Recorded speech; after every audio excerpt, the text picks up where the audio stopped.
இன்றைக்கி நம்ம ஒரு இடத்துக்கு தாங்க ட்ராவல் பண்ணி போயிட்டுருக்கோம். எங்கே போகிறோன்னு வீடியோட எண்ணில் சொல்கிறேன், ஃபுல் வீடியோவையும் பாருங்கள். காலையிலே கிளம்புனனால அப்படியே சாப்பிட்டு ட்ராவல் பண்ண மறுபடியும் ஆரம்பிச்சிட்டோங்க. போகிற வழியில் தாங்க இந்த ஆறு இருந்துச்சு. ரொம்ப சூப்பராக இருந்துச்சுங்க இந்த ஆறு.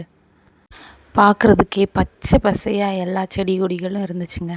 நம்ம இப்போ எங்கே வந்திருக்கோன்னு ஓரளவுக்கு கெஸ் பண்ணியிருப்பீங்க. எங்கே வந்திருக்கோன்னு தெரிஞ்சவங்க கமெண்டில் சொல்லுங்கள்.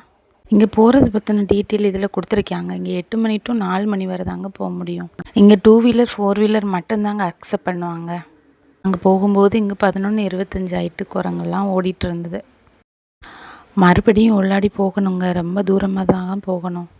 போகிற வழி இல்லாமல் செடி கொடி நிறைய எக்கச்சக்கம் இருந்ததுங்க.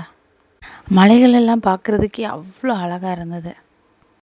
இங்கே 2 வீலர் 4 வீலர் மட்டும்தாங்க விடுவாங்க. ஆட்டோலாம் இங்கே வர முடியாதுங்க. ரொம்ப தூரம் ட்ராவல் பண்ணி வந்ததுக்கப்புறம் இதெல்லாம் பார்க்கும்போது ரொம்ப ஹாப்பியாக இருந்துச்சு. ஒரு வழியாக உள்ளே வந்துட்டோங்க.